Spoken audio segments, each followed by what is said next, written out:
Minus charts quickly. तो देखिए trend positive है, इसमें कोई डाउट नहीं है। एक बढ़िया रैली हमने 1850 से देखी है। अब स्टॉक जो मेरे ख्याल से अगस्त के हाईज है उनके आसपास ट्रेड कर रहा है। पैटर्न पॉजिटिव है, इसलिए ऐसा लग रहा है कि वो लेवल्स ब्रीच हो जाएंगे और 2450 से लेकर 2500 तक के स्तर आपको देखने को मिल सकते हैं। तो बिल्कुल खरीदारी करने की राय रहेगी। पोजिशनल बेसिस पे खरीदारी कर रहे हैं तो आपको स्टॉप लॉसेस 2100 के नीचे रखने हैं और टारगेट 2450 के सेट करने हैं।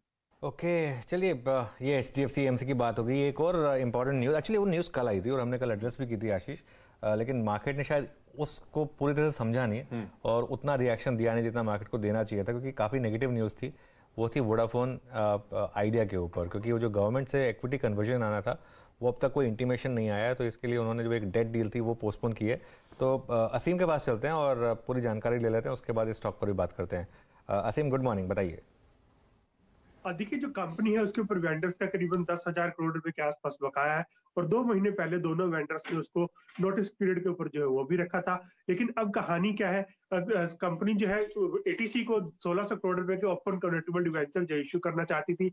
इसके जरिए फंड जुटाने की तैयारी जो है कंपनी की थी और इसके लिए कंपनी ने जो है कंपनी ने अपने जो शेयर होल्डर्स है उसका अप्रूवल जो है वो भी लिया था और शेयर होल्डर्स के अप्रूवल्स लेने के बाद उसमें एक कंडीशन जो है रखी गई थी कि सरकार से जो इक्विटी जो है सरकार जो है पहले कंपनी में इक्विटी जो है वो लेगी। लेकिन अभी तक सरकार की तरफ से कोई भी इंटीमेशन जो है कंपनी को नहीं मिला है। सरकार ने अभी तक इक्विटी लेने पर कोई फैसला जो है वो नहीं लिया है। सरकार ने कंपनी को कहा है कि आप पहले अपना एक सॉलिड प्लान जो है वो दीजिए ताकि हमें लगे कि आप कंपनी चलाने में इंटरेस्टेड है, आप इसमें इन्वेस्टमेंट जो है वो कीजिए, उसके बाद ही हम इसमें इक्विटी जो है वो लेंगे। तो अब कंपनी का जो रेजोल्यूशन जो है 15 दिन का था तो वो लैप्स कर गया है। कंपनी को अब दोबारा से ATC से बातचीत जो है वो करनी पड़ेगी, दोबारा से EGM जो है बुलानी पड़ेगी और दोबारा से ही ये सारी प्रक्रिया जो है उसको फॉलो जो करना पड़ेगा।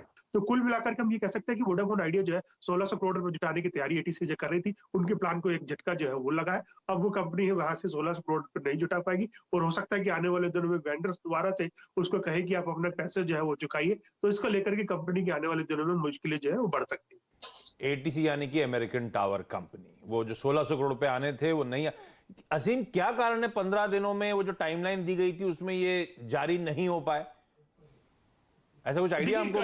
क्या ATC की इच्छुकता नहीं है, ऐसा हो गया क्या?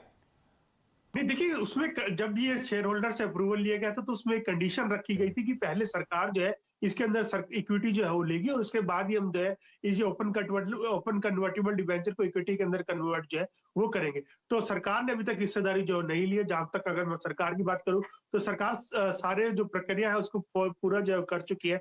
मई में ही फाइनेंस मिनिस्ट्री से उसका अप्रूवल जो है आ चुका है, लेकिन उसके बाद ये डील को लेकर के बातचीत आगे जो है नहीं बढ़ी है, क्योंकि सरकार ये चाहती है कि कंपनी जो है वोडाफोन जो है उसका एक कंक्रीट प्लान दे, सरकार के सामने अपना एडिशनल फंड जो है पैसा जो है वो लगाए कंपनी के अंदर, ताकि उनको ये लगता है कि कंपनी आगे भी चलती जो है वो रहेगी सरकार की इक्विटी लेने के बाद।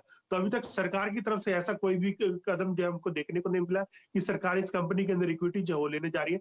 तो इस वजह से ये टाइम पीरियड जो है लैप्स कर गया। तो दोबारा ATC से बातचीत है, दोबारा से आपको EGM बुलानी पड़ेगी, दोबारा से शेयर होल्डर्स का अप्रूवल जो है लेना पड़ेगा। तो अब ये एक सारी चीजें सेंस में आ गई है कि दोबारा से ये अप्रूवल होगा या नहीं होगा, ATC इसको एग्री करेगी या नहीं करेगी, क्योंकि ATC ने यहाँ जानकारी दे दी है कि वो उसको वोडाफोन से पैसे आने की अभी उम्मीद जो है वो नहीं।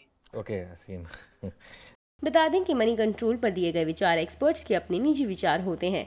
वेबसाइट या मैनेजमेंट इसके लिए उत्तरदायी नहीं है। यूजर्स को मनी कंट्रोल की सलाह है कि कोई भी निवेश निर्णय लेने से पहले सर्टिफाइड एक्सपर्ट की सलाह लें।